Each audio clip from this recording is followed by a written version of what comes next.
আমাদের কুমিল্লার ভাষাতে একটা কথা আছে, লাগাইয়া জং হড়ক গাজী রং সাই দিদার গাজী।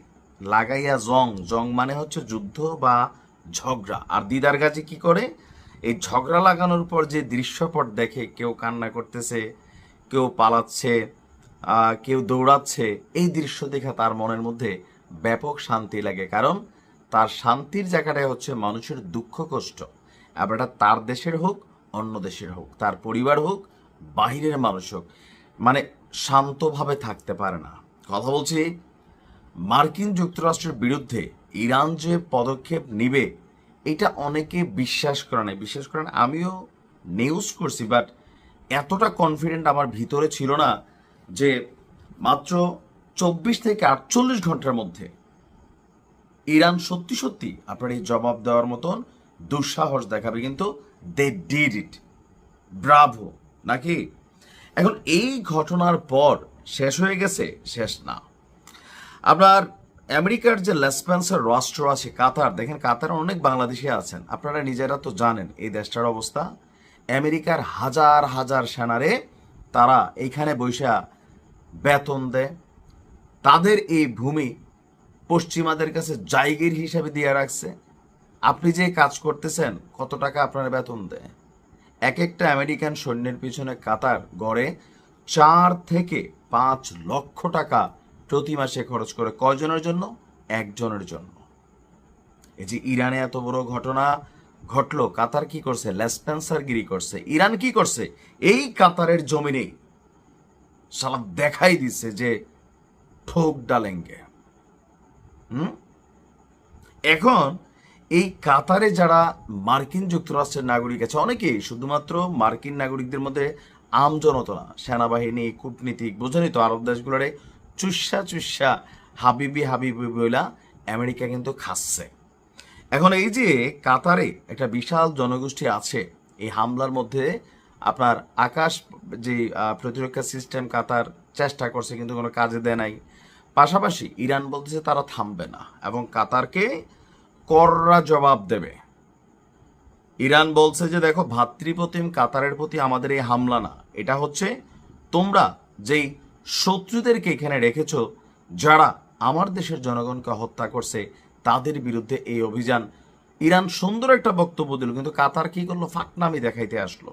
এটা নিয়ে আরেকটা ভিডিও আলাদা আমি করবো, বুঝতেই পারবেন। এখন এই অবস্থায় আপনার আজকে মার্কিন দূতাবাস থেকে এক সতর্ক বার্তা দেওয়া হয়েছে কাতারে অবস্থানরত সকল মার্কিন নাগরিকদেরকে। বলা হচ্ছে যে সতর্কতা হিসাবে মার্কিন জনগণ যেন আপনার মানে কাতারে না যায় এবং যারা আছে তারা যেন পালিয়ে থাকে। আচ্ছা, এটা কোনো কথা? কাতারে যে মার্কিন জনগণ আছে তারা পালাই থাকবে কেন? যারা সামরিক বাহিনীর সদস্য তাদের হিসাবটা আলাদা, তাদের বিরুদ্ধে লড়াই চলতেছে, কিন্তু আমজনতারও বলতেছে, কারণ পাবলিক সেন্টিমেন্ট বলে একটা কথা আছে। আপনার আমরা দেখছি যে বলা হচ্ছে যে পরবর্তী নির্দেশ না দেওয়া পর্যন্ত যে যেখানে আছেন সেখানে অবস্থান করেন, পারলে পালিয়ে থাকেন। আমি এই জিনিসটা বুঝি না, কাতারে তাদের যে বিশাল তাহলে এই কাহিনী বা যে সিস্টেম, এটার রেজাল্টটা কি আসছে? কাতারের সাধারণ জনগণ তারা কিন্তু ইরানের পক্ষে, কিন্তু কাতারের সরকার আমেরিকার পক্ষে। আমি বিশ্বাস করি প্রত্যেকটা মুসলিম রাষ্ট্রের জনগণ যারা এই নিউজগুলো দেখে, কোনোভাবেই কাতার এই যে আমেরিকার পক্ষে নিজস্ব লেসপেন্সারগিরি করতেছে, ইরানের সাথে প্রয়োজনে পাল্টা হামলা বা কাতারের অস্তিত্ব থাকবে ইরানের সাথে। ইসরায়েলের মতন রাষ্ট্রে মনে করেন বড়ায় আলছে, আর কাতারে ধরলে উঠা যাইতে পারবো? উঠতে পারবে না। এখন আমরা যতদূর দেখছি যে ইরানের সাথে পাঙ্গা নিয়ে আমেরিকা তাদের নাগরিকদেরকে কি পরিমাণ ঝুঁকির মধ্যে ফেলছে দেখছেন তো। অথবা একটা জবের জন্য গেছেন পিয়নের, অথবা সামহাও একটা মানে যে জিনিসটা আপনার প্রত্যাশার বাহিরে, আপনি ভাবতেছেন এটা পাবেন, আপনার আইডিয়া তো নাই। আপনি ভাবতেছেন আমি 10,000 টাকা হালাত খুঁজবো, 2,000 টাকা দিলে হয়েছে, 8,000 টাকা দিবে না, সেন্সে গেছেন। কিন্তু দেখা গেল 10,000 তো দিছে, সাথে আরো কয় গাড়ি ভাড়াটা দিয়ে আসছো যেহেতু টাকাটা নিতে, তোমার তো 10,000 থাকবে না, আরো 1,000 টাকা দিলাম। এই হিসাবটা আলাদা না? আপনার খুশি হয়ে যাবে মন। তো ইরানও যা শুরু করছে, আমরা যারা ইরানের পাগলা ফ্যান ফলোয়ার আছে, মানে তাদের অন্তর খুশ হয়ে যাবে। আপনার কাতারে অবস্থিত যে মার্কিন সামরিক ঘাঁটি, সেই সামরিক ঘাঁটিকে উড়ানোর পর সবাই যেখানে ভয় পাচ্ছিল, সেখানে ইরান নতুন ইতিহাস তৈরি করেছে। আপনার ইরাকে অবস্থিত মার্কিন সামরিক ঘাঁটিতে সফল ক্ষেপণাস্ত্র হামলা চালিয়েছে ইরান। এখন কেন? কারণ হচ্ছে আপনার ইরাকের মধ্যে এবং কি আপনার আরো অনেকগুলা রাষ্ট্র আছে যেখানে আমেরিকানরা ওই দেশের সরকারের অনুমতি ছাড়াই তারা তাদের সেনাবাহিনী পালে। কেন পালে? ওই দেশের তেল, গ্যাস, খনিজ যে বিরল সম্পদ, ওরকম অনেক জিনিস তাদের দরকার, আর এগুলাকে তারা সেখান থেকে আরোহণ বা উত্তোলন করে।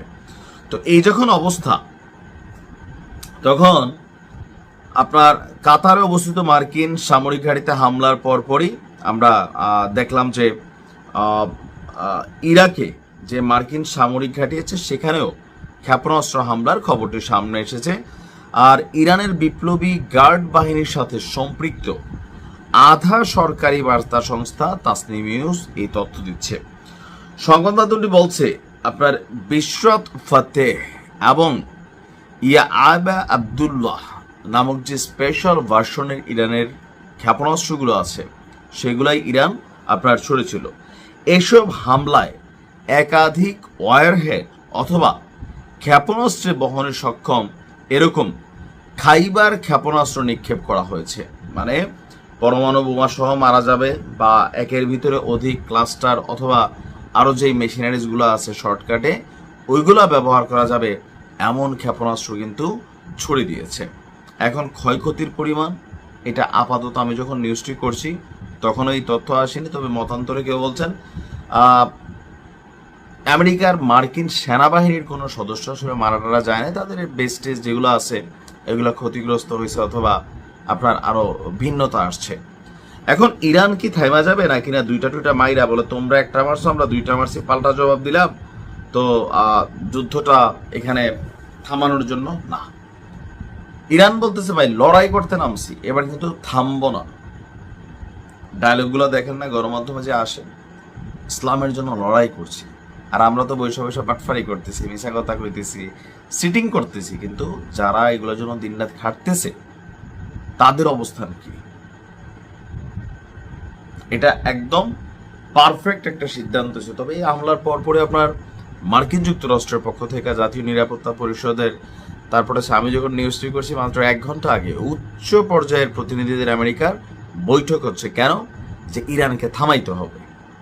আমরা এত বড় রাষ্ট্র, আমি একটা হাতির মতন রাষ্ট্র, আমি একটা কি বলা হয় যে একটা ওই বিলের কাছে হার মানবো, অনেকের কাছে এরকম একটা ফিলিংস আছে না, আছে। সেইটাকেই কাজে লাগাচ্ছে ইরান, কারণ জনগণ তাদের পক্ষে আছে বিশ্বব্যাপী। এই তো মাত্র শুরু, খেলা অনেক বাকি আছে গুরু। ইরান বলছিল যে ভাই তোমাদের সাথে আমাদের ঝগড়া আছে না, তো তোমরা তার পক্ষ নিয়ে কেন আসতেছো? এটা আমাদের ডিউটি। আচ্ছা তারা মেশিনারিজ দিবা? হ্যাঁ। কত ঠিক আছে, তুমিও খাও। একদম জায়গা মতো দিছে। আরো 2-4-10টা গাড়িতে ইরানের ভালোবাসা দেওয়া উচিত, থাকে না? তো ইনশাল্লাহ আরো ভালো কিছু হবে। আসসালাম।